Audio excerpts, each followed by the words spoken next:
लो जी, ये है होटल का नाम, होटल विला रिवर राइन। ये विला है होटल जिसमें हमने 2 दिन निकाले हैं अपने। बड़ा मस्त होटल है, बड़ा मस्त व्यू के साथ में ये हमारा गाड़ी खड़ी होगी। और अगर देखोगे तो ये है व्यास नदी, बिल्कुल जस्ट व्यास नदी के आसपास हमारी पार्किंग थी।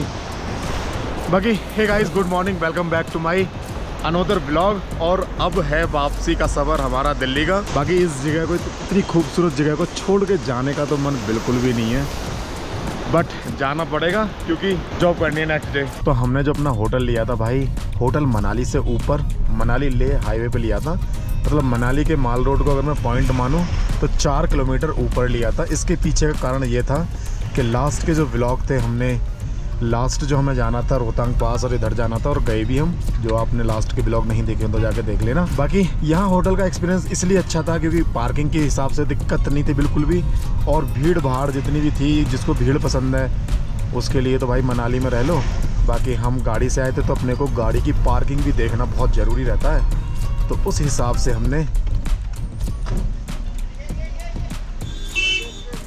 से फिर हमने माल रोड के आसपास होटल ना लेके हमने माल रोड या मनाली को क्रॉस करके होटल लेना वाजिब समझा भाई माल रोड के लिए।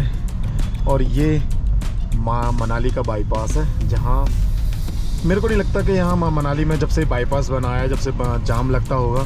लेकिन हम तो यार वीडियो में देखते हैं, उसमें कितना सच है कितना झूठ है वो मेरे को नहीं पता।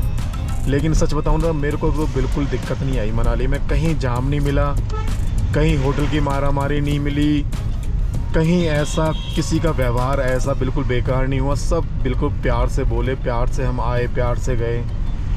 मेरा एक्सपीरियंस एक नंबर है, क्योंकि वीडियोस में ही हमने देखा था कि यहाँ है मत आना, यहाँ ये हो जाता है, यहाँ वो हो जाता है।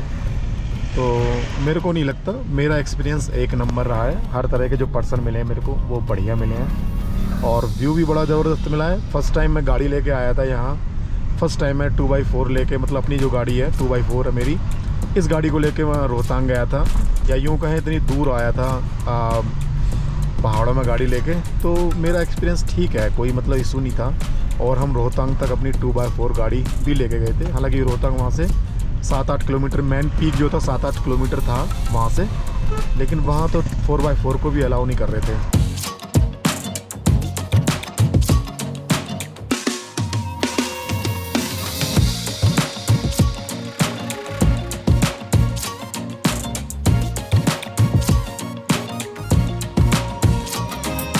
चेक करो, मनाली से निकलने के बाद पहला एक छोटी सी जगह आई है बरान।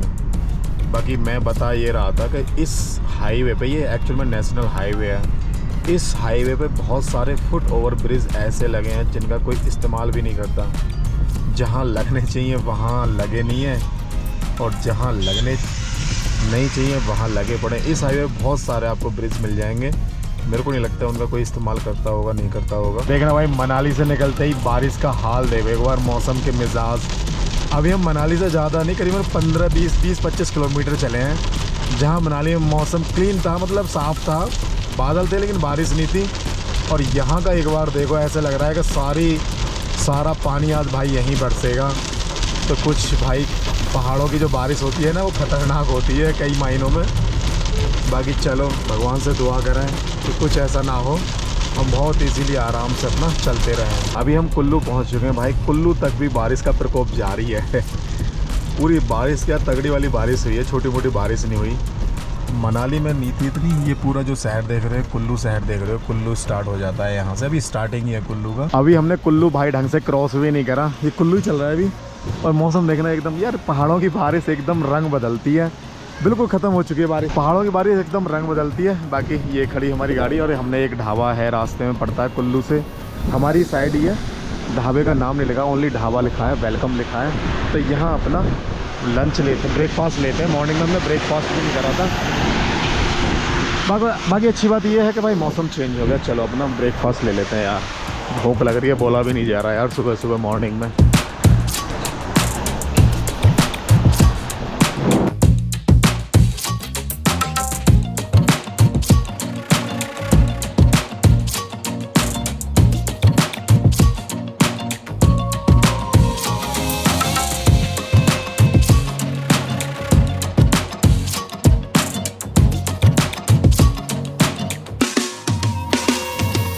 बारिश के बाद एक चीज़ तो अच्छी हो जाती है हमेशा की तरह कि मौसम बड़ा क्लियर हो जाता है। इस टाइम ऐसा लग रहा है जैसे पहाड़ों ने अपनी अभी सुबह सुबह मॉर्निंग में नहा धोए हो, स्नान करा हो, ऐसा महसूस हो रहा है। बिल्कुल एकदम नीट एंड क्लीन, बढ़िया हरे हरे पहाड़ दिखाई दे रहे हैं। धूल मिट्टी जम चुकी है और मौसम में थोड़ी सी गर्माहट आई है। अभी तक जो ठंड वाला मौसम था, बारिश की वजह से थोड़ी सी गर्माहट आई है पहाड़ों में।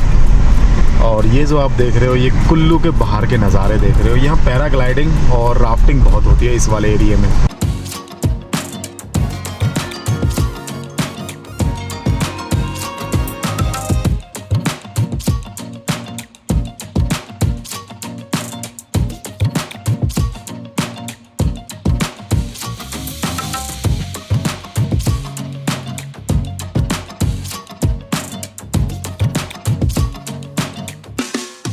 आज के दिन का हमारा पहला टोल है जो कुल्लू से निकलने के बाद आया है। और यहाँ पता नहीं यार, कोई बैरिकेटिंग वगैरह कुछ है ही नहीं, कुछ भी नहीं है। कोई मतलब कोई रोकने वाला भी नहीं है और हम रुके भी नहीं, ऐसे निकल गए। तो शायद यहाँ टोल नहीं लगा होगा या मैनुअली काट रहे हो गाड़ी का नंबर प्लेट देख के, वो अलग बात है। बाकी अभी भी पहाड़ों का स्वरूप अच्छा है और यहाँ टेम्परेचर थोड़ा सा हमें गर्म महसूस होने लगा है।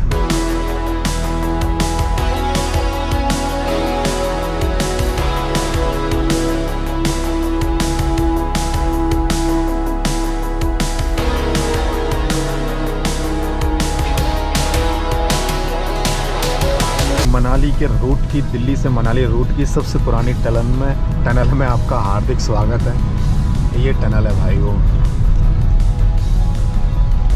ओह माय गॉड, पूरा अंधेरा अंधेरा सा है। इसका स्वरूप देखो एक बार अंदर से कैसा है।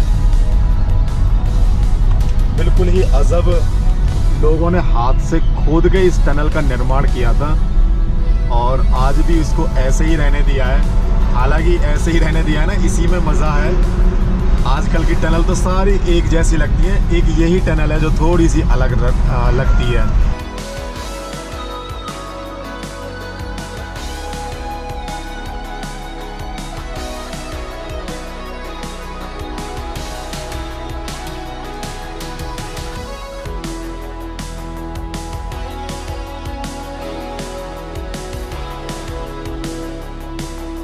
मनाली या मनाली से दिल्ली हो, इस रास्ते का सबसे सेंसिटिव पॉइंट एक ही है जहां हर साल कुछ ना कुछ तबाही आनी ही आनी होती है बारिश के टाइम पे।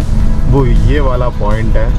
देखो एक बार ये सरकार ने, गवर्नमेंट ने हाईवे बनाने की कोशिश तो करी थी कि कोई मतलब ऐसा पॉइंट निकाल दिया जाए कि जहां मलबा भी आए तो नीचे से निकल जाए, लेकिन नहीं।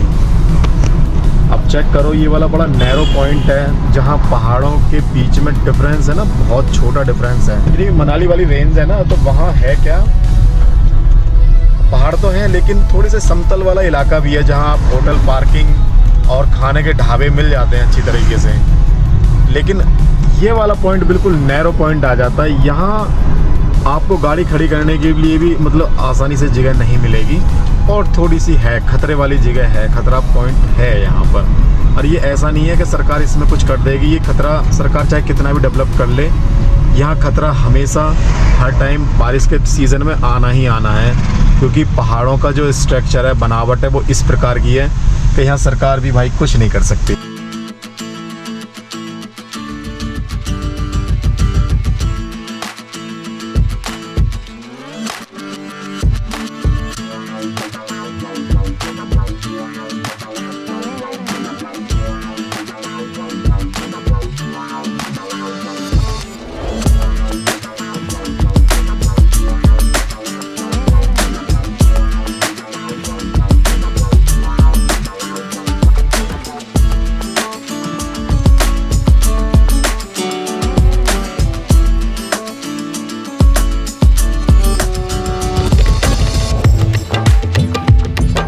अभी हम जस्ट व्यास नदी के बिल्कुल पास हैं और यहाँ कुछ काम हो रहा है ना, ऊपर पहाड़ से नीचे पत्थर गिरने का डर है या ऊपर कुछ काम हो रहा होगा। तो यहाँ इन्होंने करीबन 20-25 मिनट अभी तक तो हमें रोके रखा है। बाकी ये नज़ारे जो देख रहे हो आप, ये व्यास नदी के डैम के नज़ारे देख रहे हो। यहाँ डैम है, पीछे बारिश हुई नहीं तो पानी मटमैला तभी हुआ है, नहीं तो बिल्कुल एकदम नीला झक्कास पानी था यहाँ का।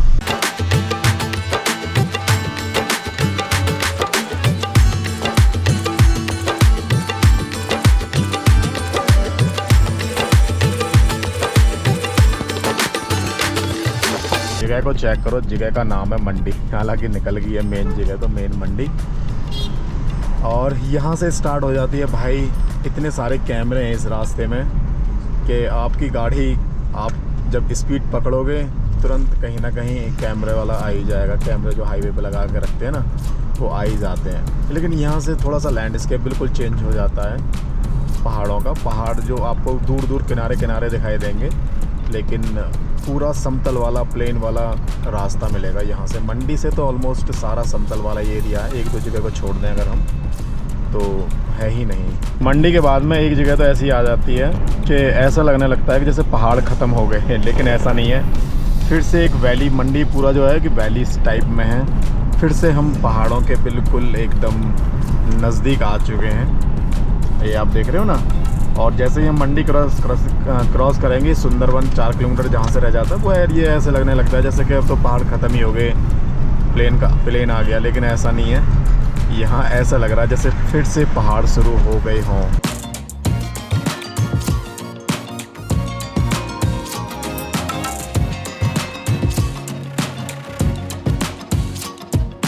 अभी एक पॉइंट आया जहाँ से शिमला के लिए अलग कट है और चंडीगढ़ के लिए भाई अलग कट है। शिमला यहाँ से 82 किलोमीटर है और चंडीगढ़ है 102 किलोमीटर। तो ये वाला जो पॉइंट देख रहे हो ना तुम, यहाँ बिलासपुर पुलिस के बोर्ड लगे हुए हैं। ये वाला हम सीधे अगर चले जाते तो शिमला के लिए, लेकिन अपने को लेफ्ट मुड़ गए। यहाँ पुलिस वाले भाई साहब खड़े थे, उसकी वजह से मैंने कैमरा नीचे कर लिया। तो यहाँ से हम राइट मुड़ चुके हैं इस टाइम पे, जो हम जा रहे हैं चंडीगढ़ के लिए। चंडीगढ़ यहाँ से 102 किलोमीटर दूर है।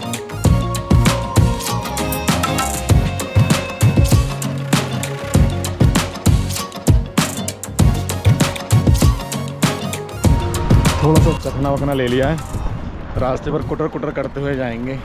रास्ते में कहीं रुक के थोड़ा बहुत ले सकते हैं हल्का फुल्का पर। मनाली तक, मनाली से अगर हम अटल टनल की बात करें तो अटल टनल के बाद सबसे पहली टनल ही सबसे लंबी टनल में आ जाती है। बहुत लंबी टनल है ये भी।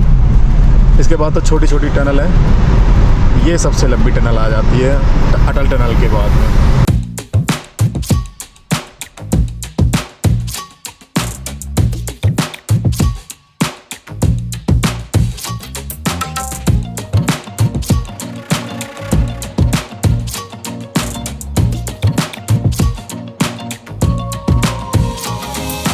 लो जी बॉस, अभी हम आ चुके हैं चंडीगढ़ हाईवे पर। चंडीगढ़ का जो हाईवे बाईपास जो बना रखा है, इस पे आ चुके हैं करतारपुर साहिब के बाद। और हाईवे से हाईवे टच है, कोई ज़्यादा इशू नहीं है। पहले होता होगा, लेकिन अब तो मेरे को नहीं लगता कि इस पर कोई दिक्कत आएगी। हमें 26 किलोमीटर नॉन स्टॉप चलना है और 3:40 तक हम बेसिकली चंडीगढ़ तक पहुँचे हैं।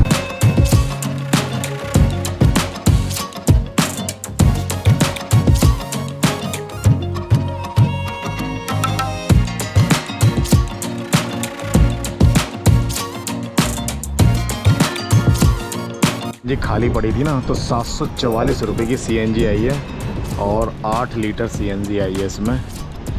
ठीक है, कहाँ गया भाई साहब?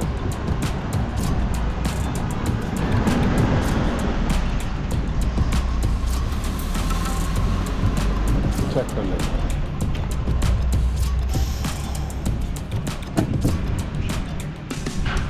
होगी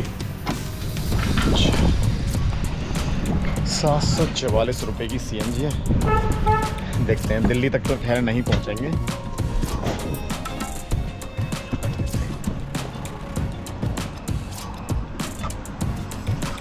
मगर दिल्ली तक तो नहीं पहुंचेंगे, लेकिन फिर भी जहां तक पहुंच सकते हैं, जहां तक हमारा खर्चा बच जाए वहां तक तो ठीक ही है। चलो CNG फुल होगी और ये हमने चंडीगढ़ को क्रॉस करने के बाद में फिल कराई है।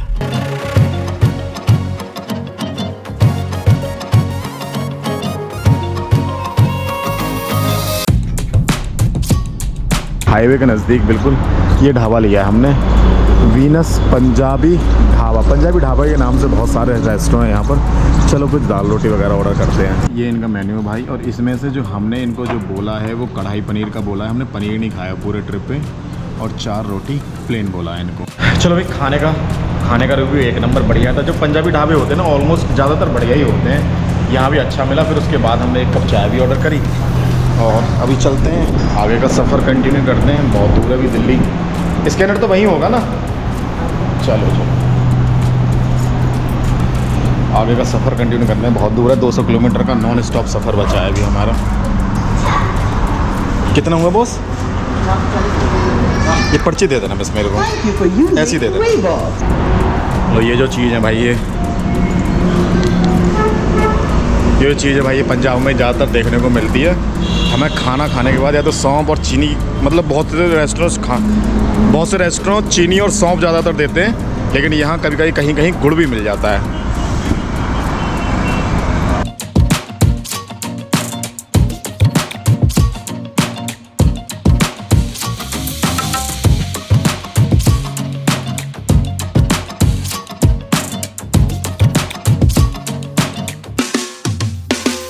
अभी हम कुरुक्षेत्र से निकल के कर्ण की नगरी करनाल में एंटर कर चुके हैं। यहाँ से स्टार्ट हो जाता है करनाल और करनाल की सीमा। और यहाँ एक बड़ा ही फेमस ढाबा है, खली का ढाबा, मेरे राइट साइड में, अपोजिट साइड में।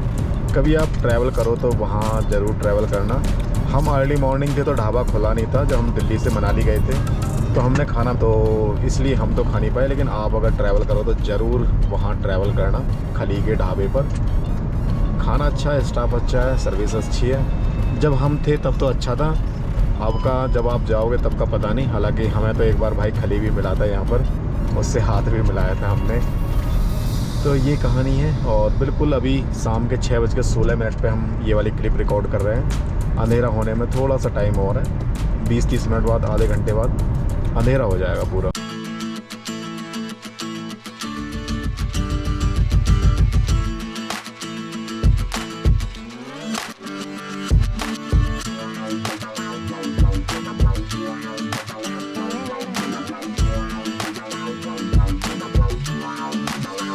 फाइनली हरियाणा को क्रॉस करने का टाइम आ चुका है। अभी हम एंटर कर रहे हैं दिल्ली में। तो फाइनली दिल्ली में आपका हार्दिक स्वागत है। और दिल्ली में हमने एंटर करा है करेक्ट 8 बजे एंटर करा है हरियाणा से दिल्ली में।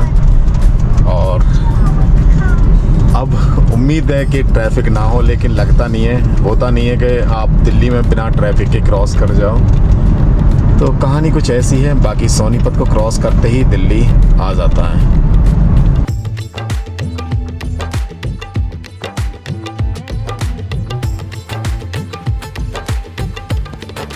ऐसा हो ही नहीं सकता कि दिल्ली में हम आए और दिल्ली में जाम नहीं मिले। बाकी हम इस ब्लॉग को यहीं ख़त्म करते हैं। उम्मीद करते हैं ब्लॉग पसंद आया होगा। अगर ब्लॉग पसंद आया तो भाई चैनल को लाइक शेयर सब्सक्राइब करना ना भूलें। मिलते हैं नेक्स्ट ब्लॉग में। तब तक के लिए जय हिंद, जय भारत, स्वस्थ रहो, मस्त रहो।